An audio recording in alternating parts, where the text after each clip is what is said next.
Jamais sans la grâce, une dévotion matinale qui vous connecte à la pensée de Dieu et vous donne la provision du ciel au quotidien. Bonjour chers amis, chers internautes, chers téléspectateurs, nouvelle journée, nouvelle provision. Bienvenue dans cette deuxième dévotion de cette semaine. Que Dieu vous bénisse.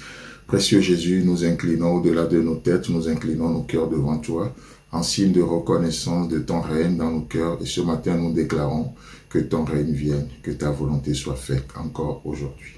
Amen.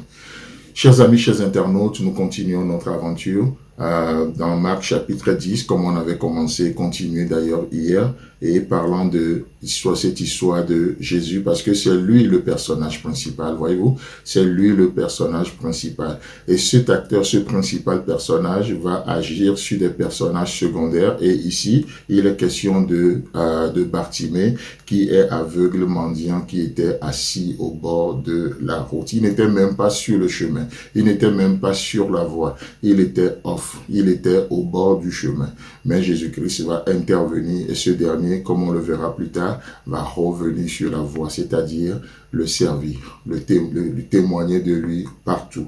Voyez-vous? Donc, au verset 47, il entendit dire que c'était Jésus de Nazareth et il se mit à crier, « Fils de David, Jésus, aie pitié de moi. » Et là, la suite nous dit, le verset 48, « Plusieurs le reprenaient pour le faire taire. Mais il criait beaucoup plus fort, « Fils de David, aie pitié. » Alléluia.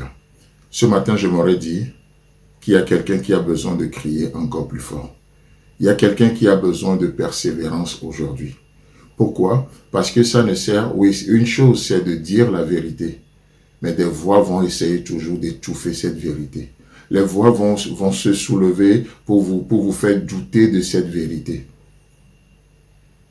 Et c'est là où tu as besoin d'affirmer ta conviction. C'est là où tu as besoin aujourd'hui de crier. Quand je dis crier, ça n'a rien à voir avec hurler. Non, ça n'a rien à voir avec... Non, mais c'est juste être affermi, rétablir les convictions que nous avons, parce que la Bible déclare que seulement ceux du peuple qui connaîtront leur Dieu agiront avec fermeté. Parce que c'est pas ceux qui ont de doutes qui agiront avec fermeté, non. C'est pas ceux qui ont c'est pas les incrédules, non. Mais ceux du peuple qui connaîtront leur Dieu. Alors que l'ennemi essaiera encore aujourd'hui de séduire la plupart. L'ennemi essaiera encore de gagner des cœurs par le doute qu'il sème. Est-ce que c'est vraiment ça? Est-ce que Dieu a-t-il réellement dit? Est-ce que tu penses vraiment qu'il peut le faire? Est-ce que tu penses vraiment qu'il prendra soin de toi? Et l'inquiétude envahit nos cœurs. Nous avons besoin de faire taire ces voix. Mais faire taire ces voix, ce ne sont pas des formules magiques qui feront taire ces voix, mais c'est la connaissance que nous avons de notre Dieu. Ici, on disait à Bartimée que c'était Jésus de Nazareth. Mais Bartimée avait au-delà de cette connaissance. Il lui voyait le Messie et il appelait Jésus. Bartimée certainement dirait, comme tout le monde, Jésus de Nazareth, personne ne le fera taire. Il va rester juste dans l'anonymat, il va rester juste dans la masse, il va rester juste au rez-de-chaussée. Mais Dieu nous appelle à une vie de hauteur, à une vie d'excellence. Et du coup, Bartimée l'a appelé par un autre nom, fils de David, selon les prophéties. Et là, les gens vont essayer de le faire taire parce qu'il n'a pas le même langage. Oh, combien le monde, dans vos boulots, dans votre service, dans vos relations, dans vos entourages, n'ont pas essayé de vous faire taire parce que vous n'avez pas la même approche des choses, parce que vous n'avez pas la même vision des choses comme eux, parce que vous n'avez pas le même vocabulaire qu'eux. Et ils essaient de vous taire, de vous faire taire par des moqueries, par des pressions, pas tellement de choses.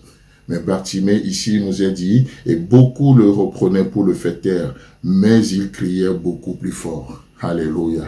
Mais il criait beaucoup plus fort. C'est le temps, c'est la saison des convictions. Ce n'est pas le moment d'abandonner, c'est le moment d'agir, de continuer dans la vérité, parce que ceux du peuple qui connaîtront leur Dieu vont agir avec fermeté. Qu'est-ce que vous criez?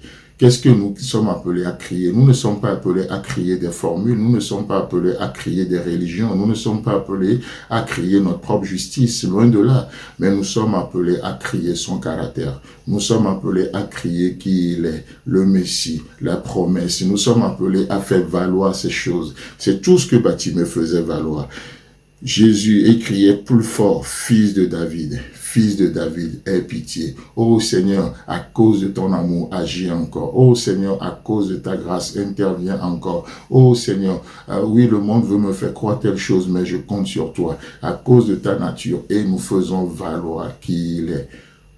Autant de fois. D'ailleurs, c'est pour ça qu'aujourd'hui, je nous encourage à nous approcher du trône de la grâce pour obtenir grâce et miséricorde, afin de créer, de revendiquer cette grâce dans nos situations. Chers amis, chers internautes, que Dieu vous bénisse.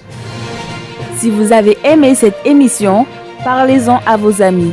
Parlez-leur du message de la grâce et de ce qu'il fait dans vos vies. Pour un sujet de prière, une question ou pour devenir partenaire, contactez-nous au 00229 94 75 80 20. Que Dieu vous bénisse et à la prochaine. En attendant, pensez avec Dieu.